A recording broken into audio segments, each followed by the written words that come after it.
Hey everybody, how you doing? My name is Zender, and welcome back to the second everything new so far in the newest Minecraft update. Remember a while back whenever I did that everything new in the 1.16 Nether update so far with all the snapshots?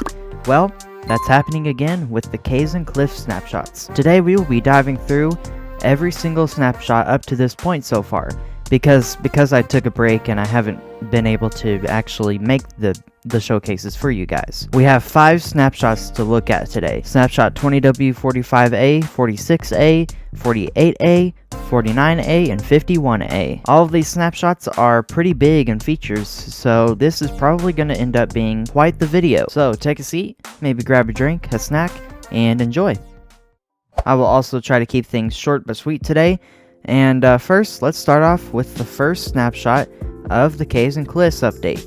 And this was released on November 4th, 2020. And this is, of course, Snapshot 20W45A. This was a very loaded snapshot, bringing bundles, candles, the lava cauldron ability, copper, all the great copper building blocks. I mean, this is amazing. We got Amethyst, the lightning rod, spyglass, tinted glass, that's going to be amazing, and a new shulker farm. We'll get into that more in a second. So, Amethyst. Amethyst comes in block form inside the geodes in 2 ways, block of amethyst and budding amethyst.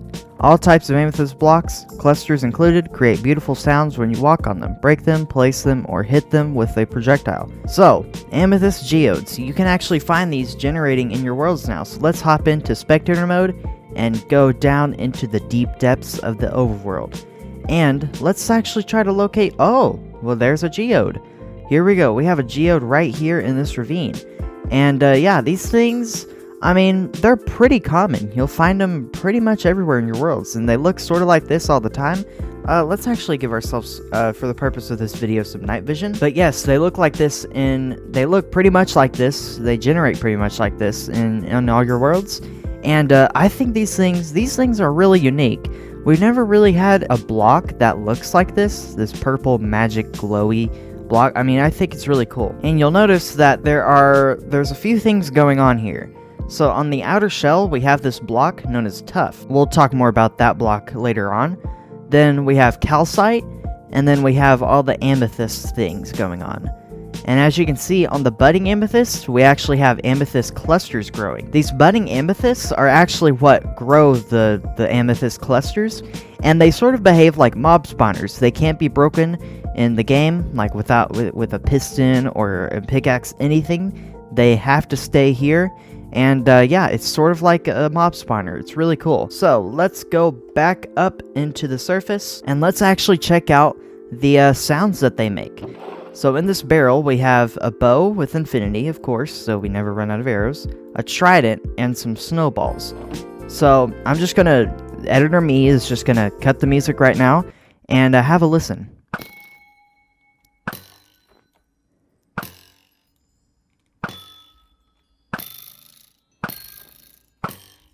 So that was the bow, here's the trident.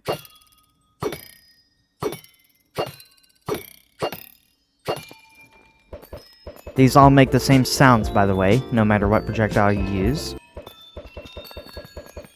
Pretty neat. And as I mentioned earlier, you can also walk on these things. So let's place some down here. Actually, I think I have some placed down over here already. Hold on. Yeah, look at this. It's so hard to hear. Editor Me is going to boost the volume of the game real quick. Pretty neat. I think that's really cool. I'll definitely try to make music with that. And in this chest, we have a little bit of a demonstration. So, as I said earlier, amethyst clusters grow from budding amethyst, which can be found inside the geodes. Clusters have 4 growth stages: small amethyst bud, medium amethyst bud, large amethyst bud, and the amethyst cluster, the fully grown one. Clusters can only grow when they are placed on budding amethyst blocks. Fully grown amethyst clusters drop 4 amethyst shards, or more with fortune, when an iron pickaxe or higher is used, and drop nothing otherwise when broken. Clusters can be silk touched at any stage. So check this out. We place these down, right? I have an iron pickaxe. This will work with an iron pickaxe or higher. I try to mine this. It doesn't work. And also the noise is playing too, the music. And I try to mine this, it doesn't work. I mine this, it doesn't work, it just destroys. But let's say I want to mine this. Oh, well that works, and it drops 4. But let's say I want more than 4. Well, use fortune, and you can get up to 16. That time I got 12. So the budding amethyst. On any side of budding amethyst, like you just saw, where there is air or a water source block, a small amethyst bud will eventually grow. Amethyst buds can only grow when attached to budding amethyst and will grow until they become amethyst clusters. So that's actually all for the amethyst and everything like that. Now let's talk about bundles. Bundles right here, this is a bundle, are items that hold other items, sort of like a shulker box. A bundle can hold a mixture of items, but only one stack's worth. For example, a bundle could fit 64 dirt, 32 dirt and 32 stone, or 32 dirt and 8 ender pearls, 1 of every color of wool, concrete, carpet, and terracotta, 64 blocks in total, or 1 diamond helmet, because that counts as a stack. So let's say I wanted to put an item into the bundle. Well, I'm holding my item right here, press the use button, and it goes in there. Boom. Right click on the bundle to empty it, and then the stone goes back out. Emptying a bundle also works out of your inventory, so as you can see I have 1 stone in here. We right click, boom, the stone goes out. Pretty nice. Candles, oh boy, if you're a builder like me, these are gonna come in handy in every single building situation because there's so many different colors. I personally really love the just plain candle color, but I also love the black one. They are all so cool. Let's go ahead and check them out. As you saw, candles come in all 16 colors plus 1 uncolored variant. Up to 4 can be placed in 1 block, so check this out. We have 1 candle here, right? But I can actually place more. This sort of behaves like sea pickles. We can place up to 4, and that's pretty neat. Candles allow you to properly wish someone a happy birthday. And they're waterloggable, but you cannot light them underwater. To light one, you use a flint and steel, and they all emit the same color of fire and smoke too. And yes, in case you're wondering, you can actually place these, not smooth quartz block, the red candle. You can place any kind of candle on cake, but only up to 1. If you try to do more than 1, it won't work. But still, I mean, this is really cool. Cake, candles, it's perfect. It makes sense. And the fact that they are waterloggable too, that's pretty awesome. Make for some great underwater decorations. This next one is a purity feature that is on the Bedrock edition, and now it's coming to the Java edition. Cauldrons and lava, they used to not be friends, but now they're friends. And look at that, we can now place lava in a cauldron, and interestingly, this lava cauldron actually gives off a redstone signal strength of 1. Maybe redstone dust isn't the best example. Let's try a redstone lamp. Okay, maybe that's not a good example either. Well, they apparently give off a signal strength of 1, but it's not working for me. Maybe we have to place it on top? Nope. Strange, but it's not working for me. Just trust me, it works. Oh boy, copper. Take a look at this beautiful copper block. It's seriously so sweet. As you can see, we have the copper ore. This is found like any other ore in the overworld, pretty much like iron. Then we have the copper ingot, which when you smelt copper ore, turns into the copper ingot. Copper block, lightly weathered copper block, semi-weathered copper block, and weathered copper block. Of course, we also have cut copper and all the stairs into it. It's cool. It's really cool. You can mine these with the stone pickaxe and higher. And when doing this, you will receive the copper ore itself. So, let's say you want to craft a copper block. These things, at least during this snapshot, are very expensive. It'll take 9 copper ingot to craft 1 copper block. Pretty expensive, but it's a good looking block. And if you want to get this beautiful block, the cut copper, well, you're gonna need 4 copper blocks to get 4 cut copper.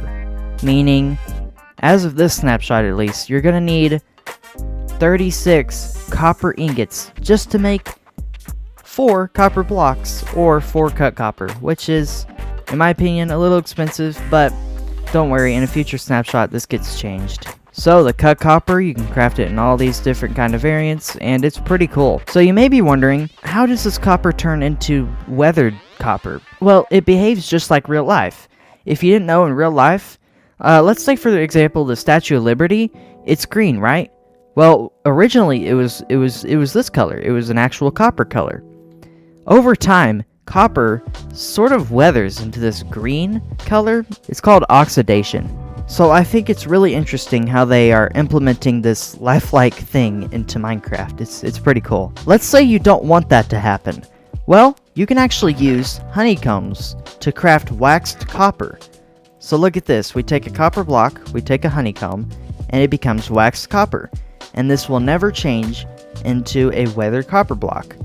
So we're just gonna sit here and let's just watch it. Oh, okay, maybe not. Maybe we aren't gonna do that. Speaking of weathering, it can take up to 81 days for a copper block to change into one stage. So it could take up to like 200 days for all this to actually change. This one block to actually become a thing. So it's going to be hard to build with these blocks because this is a good looking block. I love it. The lightning rod. This is the lightning rod. So how do you craft the lightning rod? Well, it's very simple. With 3 copper ingots. This lightning rod will help keep your build safe. The lightning rod will protect an area of 4 by 16 blocks around it from the sometimes devastating lightning strikes. Lightning rods give off a redstone signal when struck by lightning. If I ever build anything like made out of wood or wool, I'll definitely be using this guy. It'll help from lightning burning down my builds. Yeah, seems really helpful. The spyglass. Optifine zoom has finally come into Minecraft. Can you believe this? I mean, toggle your cinematic camera and you've basically got Optifine zoom. Pretty cool. Hey, little villager over there. I see you working. Hey, copper blocks. Yep, that's right. Oh, and in case you're wondering, no, you can't use this in the third-person view. I'm sorry. I wish you could though, but it technically makes sense. Yeah, it doesn't work. So that's basically all with the spyglass. I mean, it's pretty self-explanatory. You can also hold it in your offhand and use it too. Pretty cool. Tinted glass, probably one of my favorite blocks in this update. Tinted glass is a type of glass that does not allow light to pass through. So I'm gonna take some of this tinted glass. We're gonna build a little shelter over here, okay? Now with normal glass, the inside of this shelter would be bright. I mean, it wouldn't be dark at all, right? Well, actually, in here, if we go in here, it should. What's going on? Oh, it's the night vision. Yes, as you can see, it's very dark in here.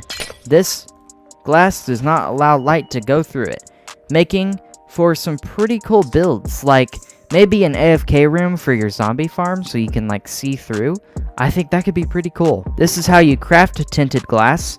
You take a piece of glass and then 4 amethyst shards surrounding it, and then you get 2 tinted glass. Sort of a somewhat expensive block if you don't have an amethyst shard farm, that is. It can also be obtained without silk touch. It does not shatter like normal glass, which is pretty interesting actually. Now time to check out the changes. So, let's talk about minecarts. This is another parity feature with Bedrock Edition. So minecarts and rails now work in water.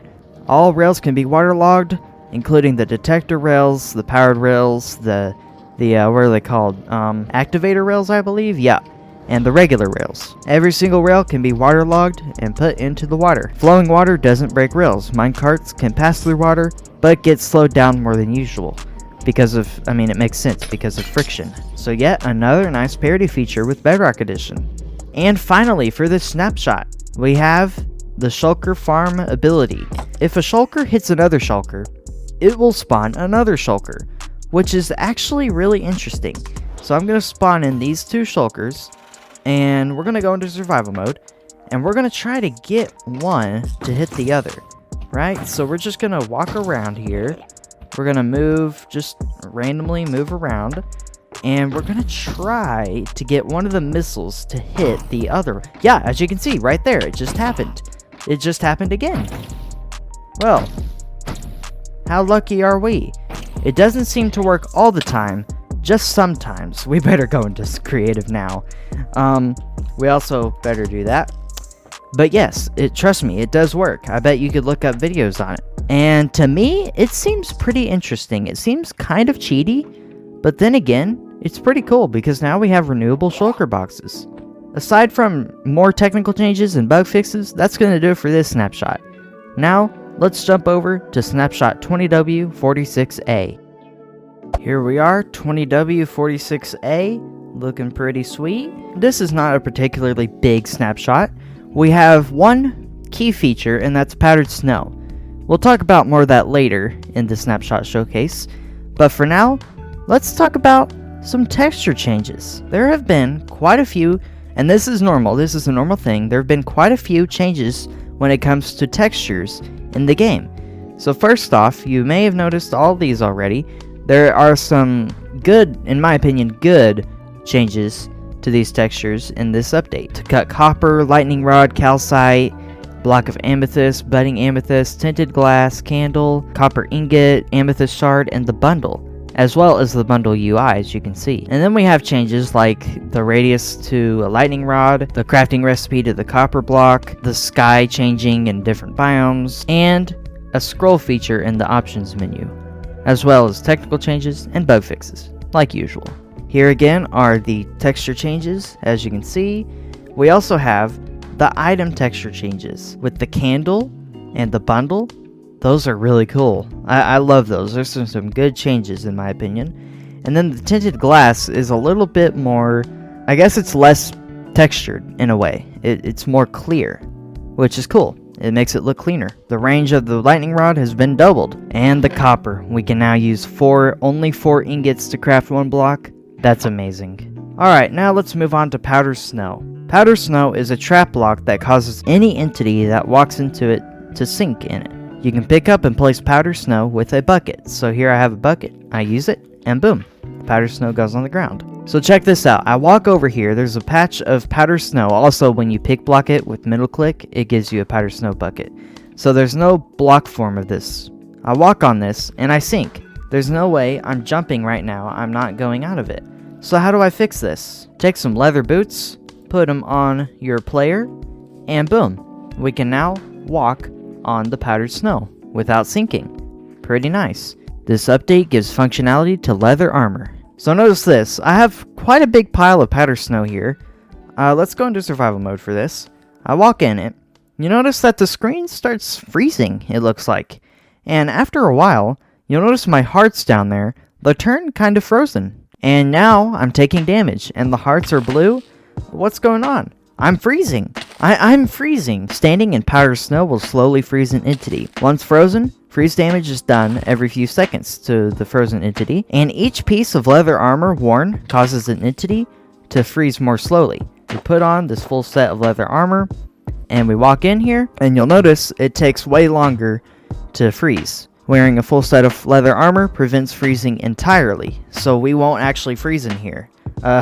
If you could see me, hold on. Yep, we look pretty cool in this leather armor. Okay, maybe a full set of leather armor doesn't prevent freezing entirely. Well, snapshots are kind of buggy. Just don't worry about it.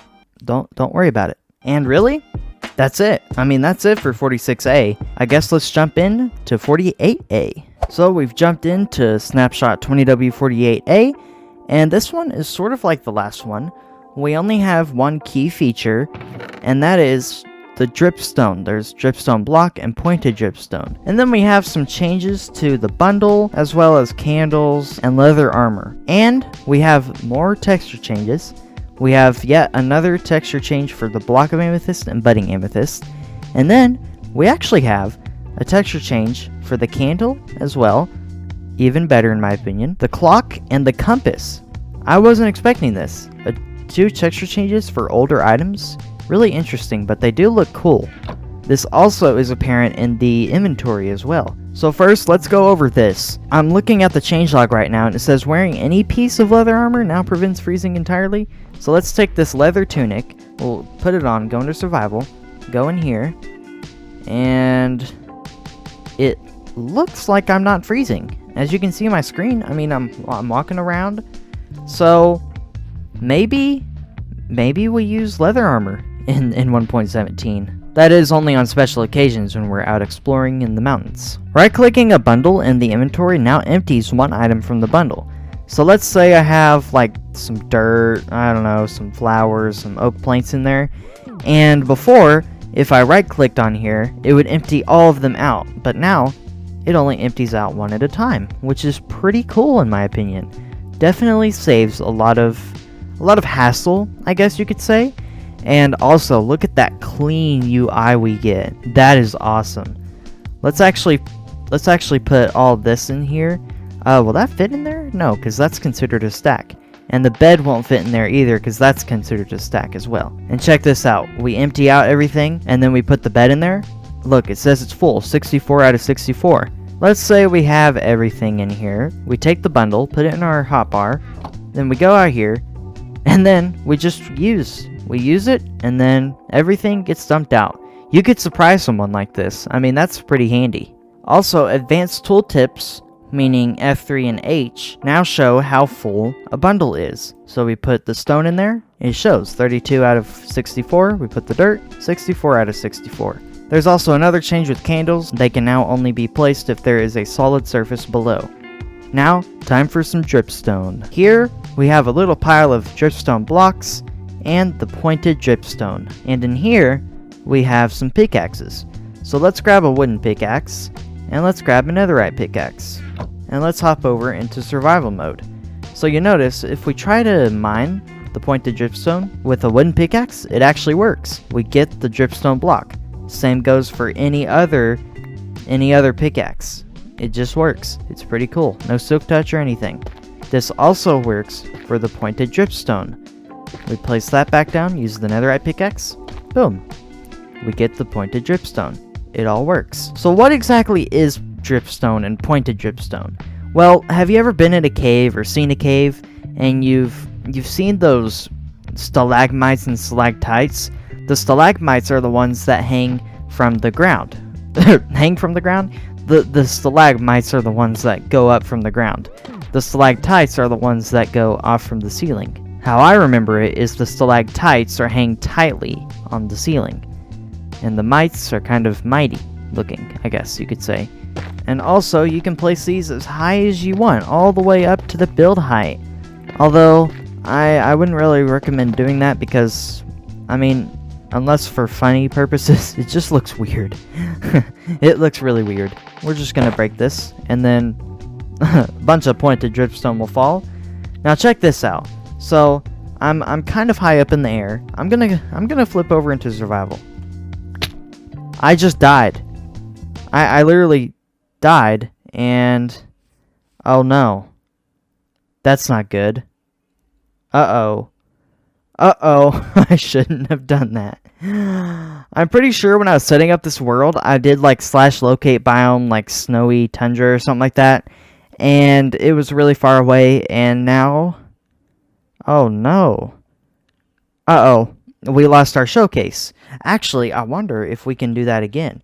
/locate, what was it? Was it Snowy Taiga, I believe? We'll teleport there, and let's see if we can actually find our showcase.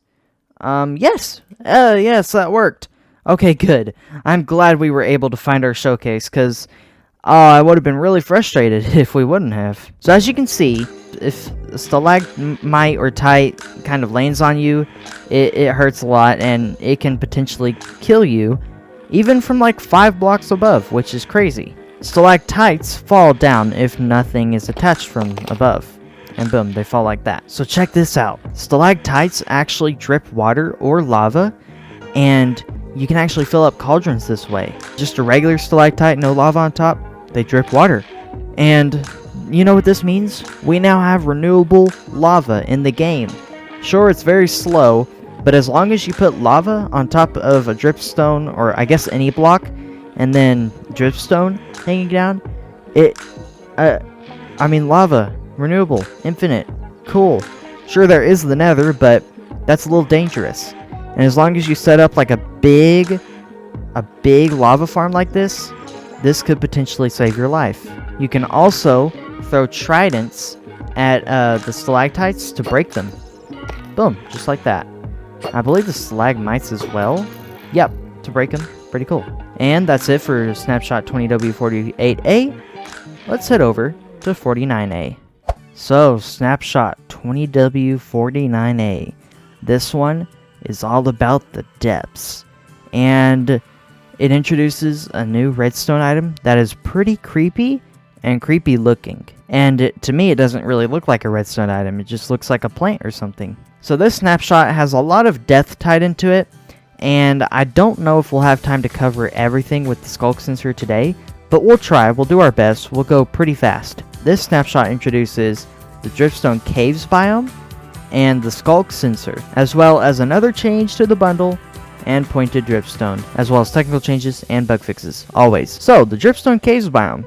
We could try to look around in this world and find it, but they actually don't generate naturally yet, since it is designed for the upcoming larger caves. However, if you want to see the biome, in the current caves, you can create a single biome world with the Dripstone Caves. How do we do that? Well, let's show you. Here we are on a new world screen. I named it Dripstone Caves. We'll set it to creative, and then we go to more world options, world type, and we can actually change this to single biome. We go to customize, and then we scroll down a little bit, and we find Dripstone Caves. Press done, create new world, and we'll let it generate. And oh boy, I actually haven't seen this yet, so we're both going to be surprised, most likely. So, here we are. It looks pretty normal, right? Well, we go into spectator, and it's the same.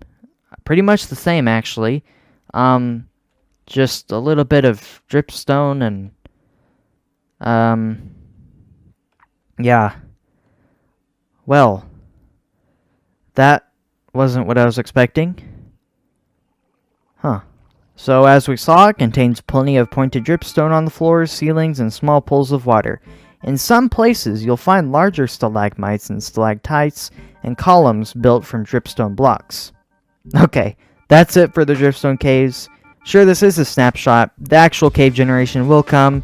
So the skulk sensor. We have this area over here for the skulk sensor. And first, we're just going to check it out. As I said, this is a redstone block.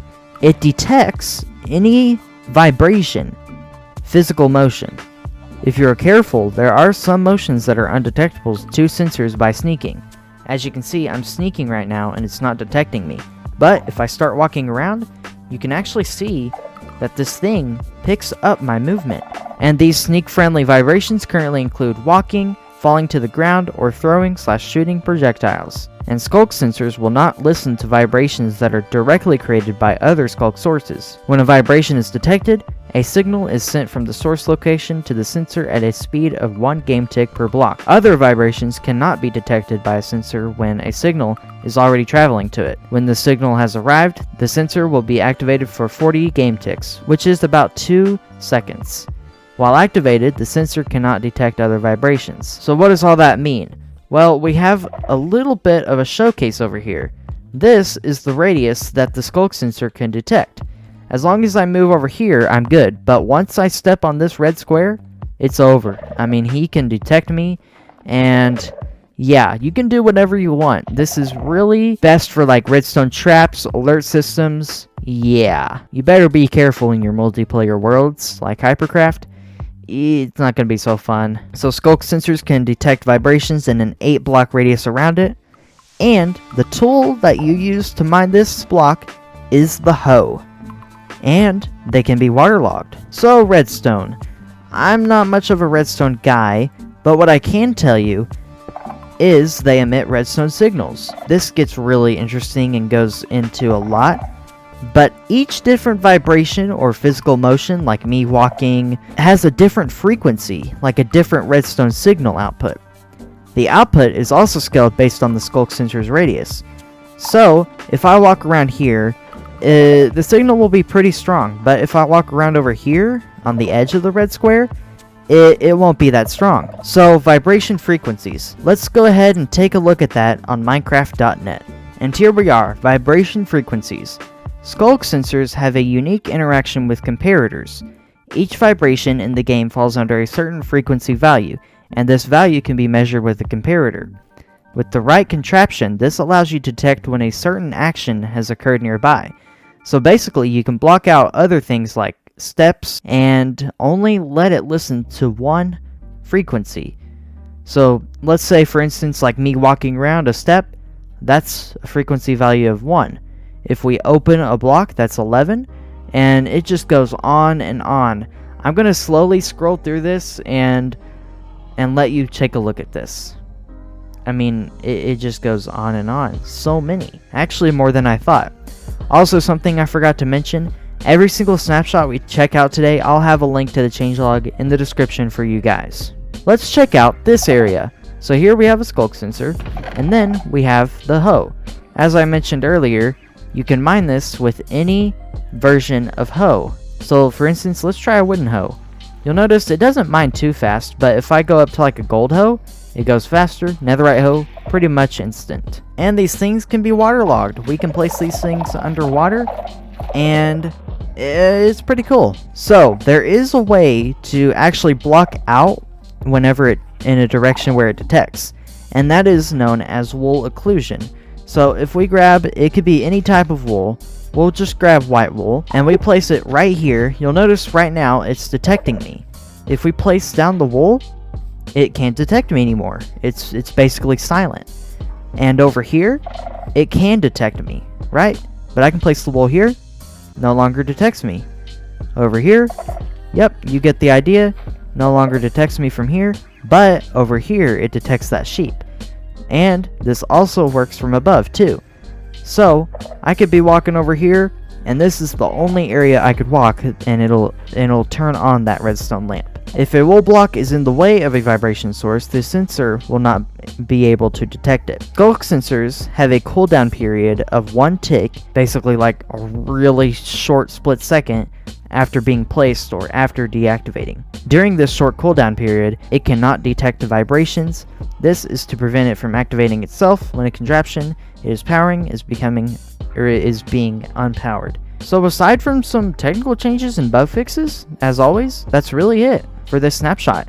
Now it's time to check out our final snapshot. Woohoo! And this is Snapshot 20W51A. Also, the final snapshot for 2020. And this one, oh boy, prepare your eyes. This one is a cute snapshot. This one brings the axolotl. We have the bucket of axolotl and the axolotl spawn egg. Also, a change to the skulk sensor. If you didn't know, the axolotl is actually a real life animal. It's a sea creature, and it's kind of endangered. Mojang has been doing this thing recently where they introduce new mobs into a new update that are kind of endangered. It all started really with the pandas, then it went to the bees, and now the axolotls. I've never heard of an axolotl until this update. So let's check out the axolotl. Boom. This is an axolotl. They look so cute. They are actually your friends. They go after other fish, and these things have a lot tied into them. To spawn them, you can either, in survival really, a bucket of axolotl, or if you're in creative, axolotl spawn egg. These guys come in 4 different colors. As you saw earlier, they came in pink, yellow, and that cool blue color.